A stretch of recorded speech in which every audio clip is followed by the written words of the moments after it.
नमस्कार। स्वागत है आप सबका राजनीति के इस अखाड़े में। मेरा नाम है अजय सेतिया। मित्रों, आज इस वीडियो में हम बात करेंगे राहुल गांधी की। राहुल गांधी को गुजरात की एक ट्रायल कोर्ट ने 2 साल की सजा सुनाई थी। मामला यह था कि 2019 के लोकसभा चुनाव के समय एक जगह पर भाषण देते हुए उन्होंने कह दिया था कि सारे मोदी चोर क्यों होते हैं। इस पर गुजरात के मोदी सबकास्ट के एक विधायक ने केस डाल दिया मानहानि का कि उन्होंने सभी मोदियों को चोर कहा है और मोदी लोअर कास्ट होती है, तो एक तरह से उन्होंने लोअर कास्ट का अपमान किया है।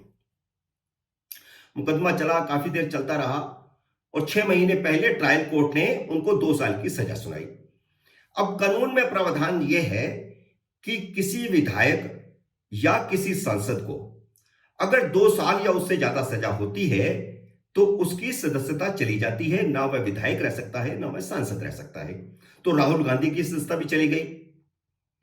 हालांकि ट्रायल कोर्ट ने फैसला देते हुए 1 महीने के लिए सजा पर रोक लगाई थी। वह इसलिए लगाई जाती है क्योंकि 1 महीना वह अगली कोर्ट में जा सकता है, लेकिन कन्विक्शन पर रोक नहीं लगी।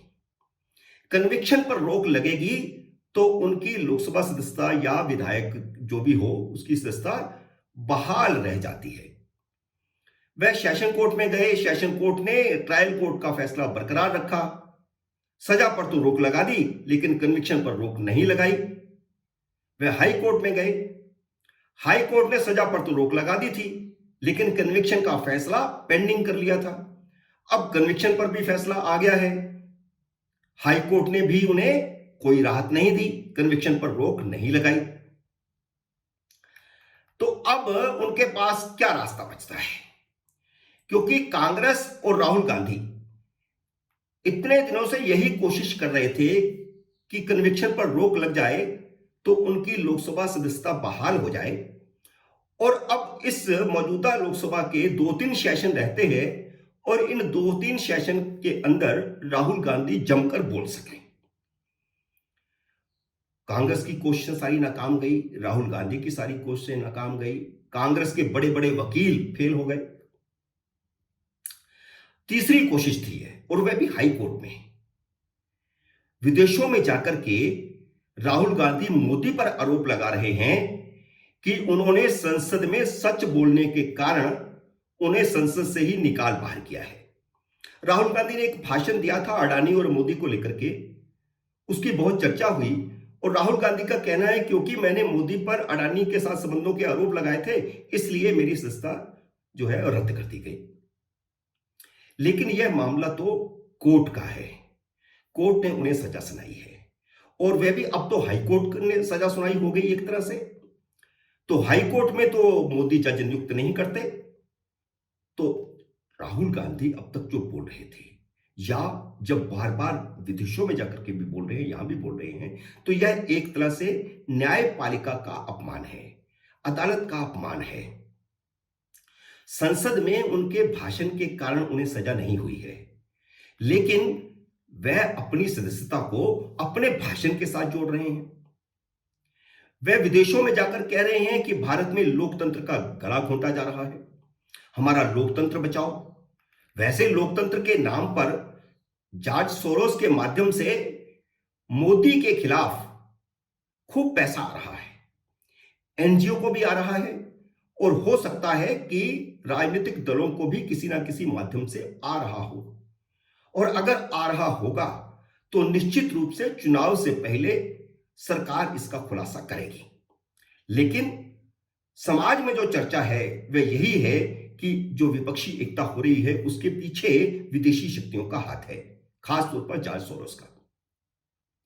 लेकिन अब इस दूसरी तरफ देखिए, जिस मुद्दे को वह कह रहे हैं कि लोकतंत्र का गला घोंटा जा रहा है, उस मामले में हाई कोर्ट ने भी उनको कन्विक्शन से कोई राहत नहीं दी है।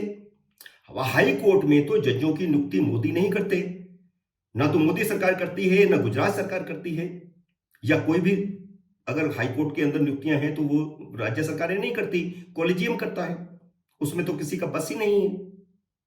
तो क्या कहिएगा कि अदालतें मोदी के दबाव में काम कर रही हैं, हाई कोर्ट भी मोदी के दबाव में काम कर रहा है। वैसे ब्रिटेन के अपने भाषण में वह चुनाव आयोग और अदालतों को भी मोदी के दबाव में बता ही चुके हैं। अदालत में उनके खिलाफ सबसे बड़ी दलील यह काम कर रही है कि मानहानि के मामलों में वह आदतन अपराधी हैं, किसी की भी मानहानि कर देते हैं। एक पत्रकार को प्रेस कॉन्फ्रेंस में उन्होंने भाजपा का कार्यकर्ता बता दिया था। हालांकि वे वरिष्ठ पत्रकार है, जाना माना पत्रकार है और रेगुलर कांग्रेस की बीट का पत्रकार था। उनके खिलाफ यानी राहुल गांधी के खिलाफ मानहानि के 7-8 केस चल रहे हैं। चौकीदार चोर के मामले में तो उन्होंने सुप्रीम कोर्ट को ही ढाल बना लिया था। बाद में सुप्रीम कोर्ट से फटकार पड़ी तो कोर्ट से माफी मांगी। संघ के खिलाफ बेसलेस आरोप लगातार लगाते रहते हैं। संघ को गांधी का हत्यारा कितनी बार कह चुके हैं। अपनी भारत जोड़ो यात्रा के दौरान उनके दो ही मुद्दे होते थे, वीर सावरकर और संघ। जबकि गांधी हत्याकांड के फैसले में कोर्ट ने संघ पर कोई ऐसी टिप्पणी नहीं की थी। गांधी की हत्या के बाद संघ पर बैन लगाया गया था। उस बैन में नेहरू और पटेल दोनों शामिल थे। उस बैन को बाद में हटाना पड़ा क्योंकि गांधी हत्याकांड में कोई भूमिका संघ की साबित नहीं हुई। अब राहुल गांधी विदेशों में जाकर के फिर यही बातें कर रहे हैं और कह रहे हैं कि लोकतंत्र खतरे में है। तो एक तरह से वह भारत के लोकतंत्र का विदेशों में जाकर के लगातार अपमान कर रहे हैं। चुनाव आयोग पर सवाल उठाते हैं, सेना पर सवाल उठाते हैं, अदालत पर सवाल उठाते हैं। मोदी वाले मामले में कोर्ट ने माफी मांगने का मौका दिया था, एक नहीं अनेक बार दिया था। ट्रायल कोर्ट ने उनसे पूछा था, क्या आपको इस पर खेद है, क्या आप इस पर माफी मांगते हैं? तो उन्होंने इनकार कर दिया। वे अड़े रहे, इस बात पर अड़े रहे कि सारे मोदी चोर होते हैं। मैंने सही कहा है। अगर वह माफी मांग लेते तो बात यहां तक पहुंचती ही नहीं। हाई कोर्ट ने खुद यह टिप्पणी की कि राहुल गांधी पर मानहानि के 10 मुकदमे पेंडिंग पड़े हुए हैं। हाईकोर्ट के कहने का मतलब यह था कि वह आदतन अपराधी हैं। पुणे की एक अदालत में भी वीर सावरकर के पोते ने एक केस डाला है। भारत में तो वह वीर सावरकर के खिलाफ बोलते ही रहते हैं। अपनी भारत जोड़ो यात्रा में मैंने बताया कि यही उनका बड़ा मुद्दा था। लेकिन ब्रिटेन में कैम्ब्रिज यूनिवर्सिटी में जाकर के भी उन्होंने वीर सावरकर के खिलाफ बोला, तो वीर सावरकर के पोते ने पुणे की कोर्ट में मानहानि का केस दाखिल किया हुआ है।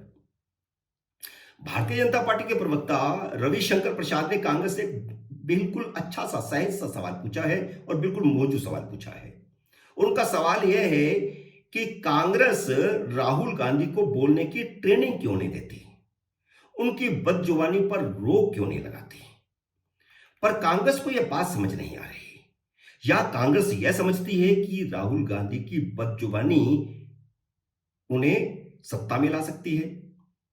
राहुल गांधी बदजुबानी करेंगे तभी मोदी को हरा पाएंगे, क्योंकि हाईकोर्ट के फैसले के बाद भी कांग्रेस के प्रवक्ता अभिषेक मनु सिंघवी ने मोदी चोर वाले मुद्दे पर राहुल गांधी का बचाव किया है।